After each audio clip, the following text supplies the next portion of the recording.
Last day. Let's do this.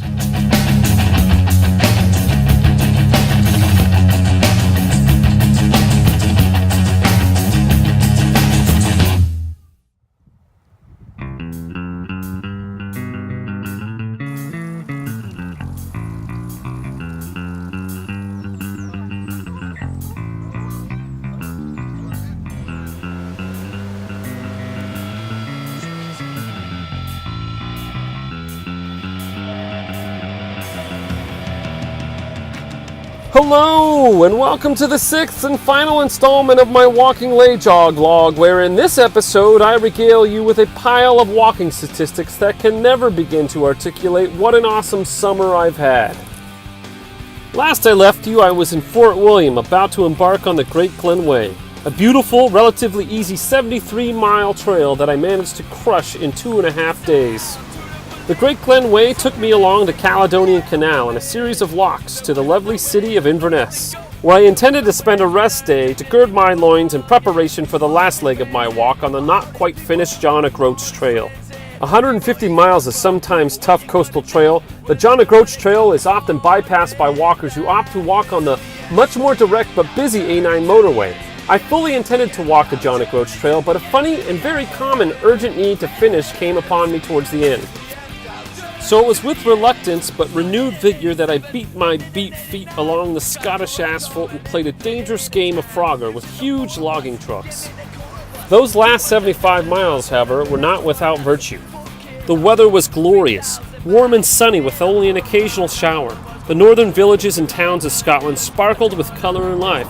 Where I expected grey, drab and damp enclaves, I found the beautiful and thriving communities of Dornoch, Tain and Wick. With just a few days left, I managed to sprain my ankle on some flat, level ground, but at that point, nothing was going to stop me. After a couple 30-mile days, I found myself limping, teary-eyed toward a heavily graffitied signpost in John O'Groats. And poof! I was done. A summer of walking bliss over. Within the hour, I was sailing away from Great Britain, triumphant, tired, bewildered. I spent 2 lazy days on Orkney, seeing a few sights and trying to unpack some meaning from my walk. And for good reason. I often hear hikers talk about the transformative nature of long through hikes, of finding oneself or arriving at some life-altering epiphany. And really, why not? After all, 3 months went by. I had no home. I had no friends. I was all alone. But honestly, am I really any different? I don't think so. I'm still the same me, just scruffier. Here's the thing though. As much as I reject the notion that walking changes me, I can't deny that when I walk, I feel like I'm fully me. I can fold into myself and be me at my most basic. Stripped away, moving, movement, to move. So there I am on top of Bodmin Moor. There I am fighting the overgrown path. There I am running to Tan Hill. And there I am overwhelmed to tears that for one fleeting summer, I had the privilege and pleasure to be me.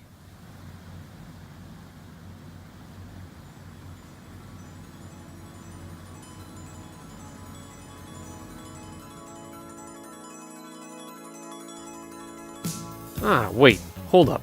I promised some statistics. 1,322 miles backpacking on foot. Roughly 2.8 million steps. 65 walking days, 16 rest days. An average of 20.3 miles per walking day. I think I may have walked through the driest LeJog summer ever recorded. 3 walking days of persistent rain, 4 walking days of significant but temporary rain. It was the warmest summer ever recorded in England. The heat wave officially started the day I left Arizona. Coincidence? Or someone bring the sun with them? It's no secret I like real ale. One of the main goals of this trip was to try to consume an entire Imperial beer barrel over the course of my walk.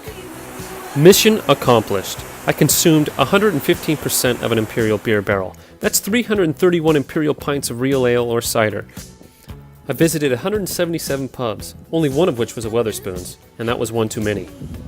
Many LeJoggers like to raise money for charities as they walk. I didn't.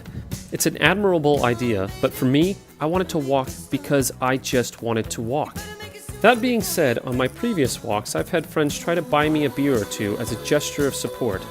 So I posted a sneaky little link on my website that if someone found, they could send me a couple bucks for beer. And find the link they did, and they bought me a hell of a lot of beer. First and foremost, I should thank Carvin and Robin for their generous and borderline obscene donation to my beer fund. And then Ty, Jeremy, Matt, Clive, Rick, J-Man, and anyone else I may have missed, thanks for your support. It made my trip so much more enjoyable. 2 small blisters the first week. I rolled my right ankle 3 times. But by far the worst injury of the trip was the shin splints I developed during the beginning of the Pennine Way. I took 2 days off, and 2 days following that, I was better. So that's it. That's all I got. My summer of LeJog is over. Thanks for following. Epilogue. I finished much earlier than I anticipated, so I came home 6 days early and surprised my kids.